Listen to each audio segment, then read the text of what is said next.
ये ऐसा उलझन है, ऐसे संजाल हैं, हाँ इसमें आदमी उलझता जा रहा है और वो सुलझाने की कोशिश तो कर रहा है, लेकिन उसकी इक्वेशंस हमारी जो पारिवारिक जो इंस्टीट्यूशन है उसमें भी देख रहे हैं कितनी 2.5 लाख से ज़्यादा केसेस फैमिली डिस्प्यूट सिर्फ बनारस में है। सोचिए। अच्छा, एक मैसेज ये दीजिए, ये फैमिली डिस्प्यूट के केसेस बढ़ रहे हैं, लोगों में सेटिस्फैक्शन नहीं है, हस्बैंड वाइफ की नहीं बन रही है, बिल्कुल तो बिल्कुल। इसके पीछे क्या रीज़न देखते हैं? देखिए, इसके इसके पीछे जो रीज़न है वो ये है कि पति को पति न समझकर आजकल पत्नियां ये समझती हैं कि पति जो है उसके सारे इच्छाओं को पूरा करने वाला एक एक मनी जनरेटर वो है, मशीन जो है। मनी जनरेट करने वाला है। वो पति नहीं है, बल्कि वो एक तरह से एटीएम है। और इसी बहुत तरह, बड़ी बात बोल दी। हाँ, वो एटीएम है कि वो उनको सारी सुविधाएं चाहिए और सारे सिस्टम चाहिए, तो अब वो पति नहीं रह गया है। तो ये जो इच्छाएं हैं वो कई बड़े, बच्चों की माएँ हैं दूसरे आप, के साथ चली जा हाँ, रही आप हैं। देखें, आज ही अखबार में आया था कि प्रेमी के साथ भाग भागा गई। और वो पिता ने जो है कई बच्चों के साथ आत्महत्या कर हत्या कर लिया। लिया। तो इस तरह से आप लगातार देख रहे हैं। तो वो जो एक एक धार्मिक आध्यात्मिकता नैतिकता जो थी, वो उसने जो है अब दूसरा रूप ले लिया है। और वो आदमी जो है जहरीला होता जा रहा है। स्त्री और पुरुष दोनों जहरीले होते जा रहे हैं। और जितना हम इसको आगे बढ़ा रहे दुखद हैं है। भौतिकता, उतना दुखद हो रहा है, रिश्ते में खटास आ रही है।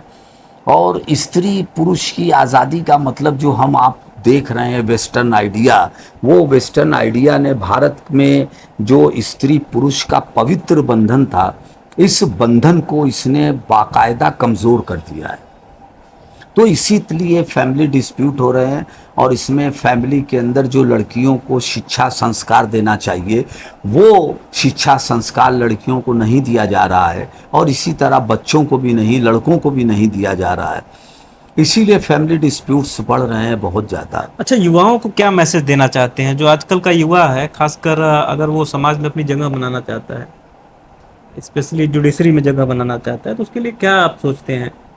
देखिए, जो जो क्या युवा, आप एक पढ़े लिखे प्रबुद्ध वर्ग से आते हैं? बिल्कुल, जो जो युवा अगर चाहता है कि वो जुडिशियरी में, क्रिमिनल जस्टिस सिस्टम में या जस्टिस डिलीवरी सिस्टम में वो आए, उसका अंग बने, तो उसके लिए सबसे ज़्यादा ज़रूरी है कि वो एजुकेशन को अपना प्राइमरी गोल बनाए।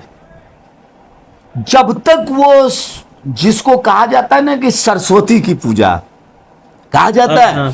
तो जब तक उसका मिशन और विजन ये नहीं होगा कि हम जो है एक मार्केट नहीं है, हम इसलिए नहीं पढ़ रहे हैं, एजुकेशन ले रहे हैं कि हमें जो है महल बनाना है, अय्याशी करना है। तो ये अय्याशी करना है, महल बनाना है और महंगी महंगी गाड़ी खरीदना है, बड़े बड़े घर में जो है पत्नी के साथ हमको अमेरिका लंदन घूमना है, ये ध्येय सिर्फ उसका रहेगा, तो वो फिर एजुकेशन हासिल नहीं कर सकता और वो जुडिशियरी की भी सेवा नहीं कर सकता। वो जुडिशियरी में भी जाएगा, चाहे वो अधिवक्ता हो, चाहे वो न्यायाधीश हो, वो करप्ट होगा, वो दर्शकों करप्ट होगा। इसलिए ऑनेस्टी होनी चाहिए अपने ईमानदार। मिशन और विजन में। दर्शकों को मैं ये भी बताना चाहता हूँ कि सर का अपना एक यूट्यूब चैनल है। चैनल का नाम है तनवीर अहमद बीएनएस करके है। आप उसको लिंक मैं कमेंट बॉक्स में डाल दूंगा, आप उसको सर्च करेंगे तो मिलेगा। आप शेरो शायरी और कविताओं के भी बहुत मुरीद हैं, बिल्कुल। और हम सुनते रहते हैं। हाँ। अच्छा, बनारस का कोई ऐसा, बनारस या बनारस से बाहर का, जो आपको बहुत मुतासिर करता हो, उसके कुछ शेर अगर याद आ रहा हो तो आप सुनाएं हमारे दर्शकों को, और हम भी उसका। हाँ हाँ, अब नज़ीर बनारसी को सब लोग जानते हैं और बड़ी बड़ी एक मकबूल शख्सियत यहाँ की है।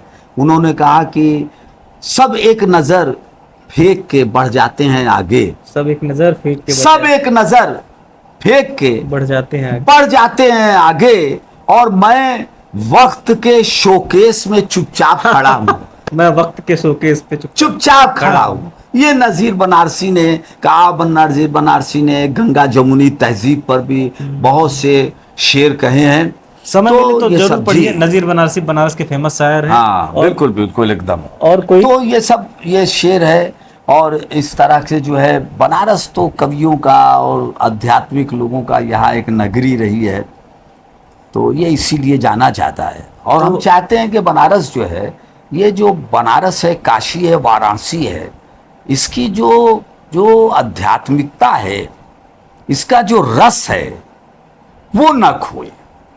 बनारस का रस बना रहना चाहिए। हाँ, यहाँ की वो जो बना रहना गंगा चाहिए। जमनी तहजीब है, हाँ, ये वो सुरक्षित बना रहना रहनी चाहिए। तनवीर अहमद सिद्दीकी, बनारस का वो नाम जो भूले से भी नहीं भुलाया जा सकता, आज हमारे शो के हिस्से थे। ये आगे भी यूं ही आगे आते रहेंगे। हमारा सर का बहुत बहुत धन्यवाद हमारे शो में जुड़ने के लिए। नमस्ते बहुत बहुत थैंक यू वेरी मच अंकुर द्विवेदी जी, और आपका भी बहुत बहुत जी, धन्यवाद। शुक्रिया। Thank you very much.